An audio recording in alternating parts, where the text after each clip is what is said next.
If we go back into that idea of peptides being information, what are the kind of top ones you're looking at now for information that would help the most amount of people? Because you have so many out there now, and it's constantly evolving. What used to Yeah. be just like BPC and TB4 is now so many other things out there, and it's Hmm. constantly changing. But what are the ones Yeah. you are looking at? Well, I mean, I think that, it's interesting. There was an A4M conference that I wasn't able to attend recently, and they just released 13 new peptides. And part of what's happening is, there are, I mean, there are at least 7,000 of these amino acid sequences in the body that act as signaling molecules. We haven't identified most of them.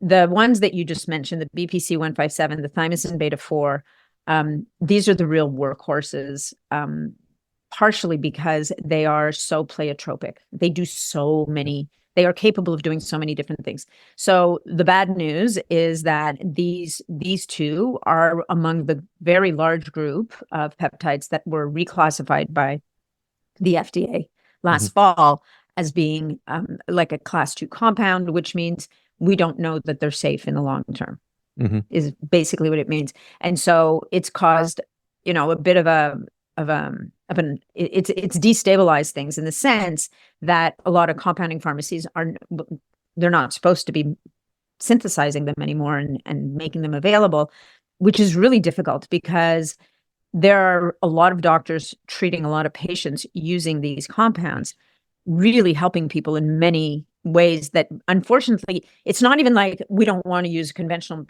medicine, we want to use this instead. It's conventional medicine doesn't have the answers for it, right? Yeah. So if we look at other ones other than those two, I mean, there's a peptide called Thymosin Alpha 1, which actually is a drug. It's an approved medication in about 30 countries worldwide.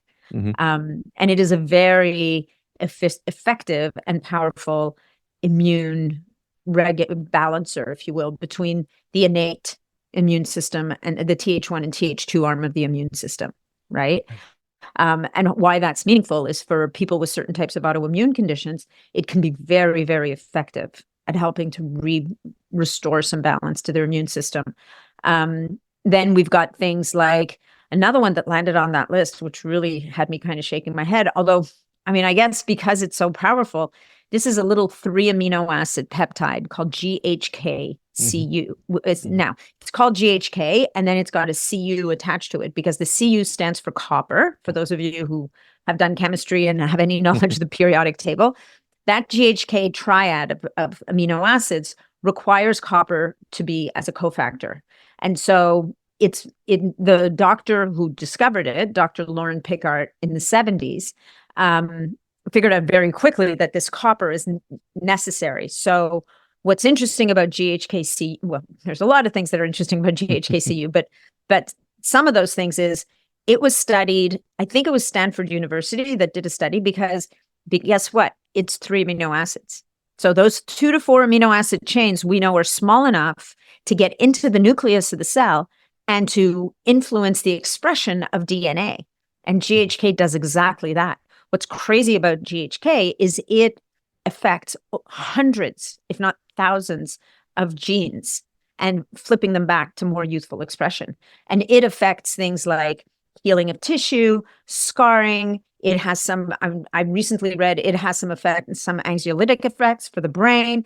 It is like, we're not even scratching the surface of this compound. On top of which, because it's so tiny, it also can be used topically.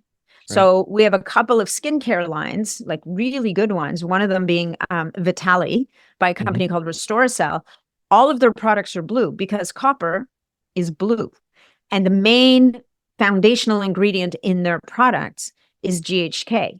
And GHK for skin can help to reduce wrinkles. It helps to stimulate collagen production. Like it just does all these amazing things. Now, before everybody runs out, spends a lot of money, and then comes back 3 weeks from now and says, look, I'm still looking like I was looking 3 weeks ago. To be clear, these products are amazing. They're good for your skin. I think they can slow down aging.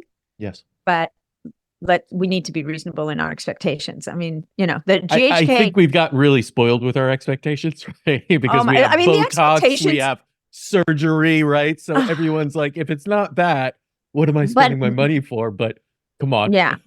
But even that, there's now I just interviewed I call him a facial restoration doctor, because I'm not willing to call him a plastic surgeon, because and there's two of them that I interviewed recently, because these guys are so beyond what we think of as a traditional surgery. And as a matter of fact, at least one of them, if not both, I can't remember if the first one or not, at least one of them is integrating peptide therapies because they know that they can help the body to recover. And what they're doing is using the body, using fat, moving it around, anchoring it in certain ways, using stem cells, helping those stem cells, because there's a lot of stem cells in fat. So what can we do to help those stem cells kind of revive once we've put them in a new place, right?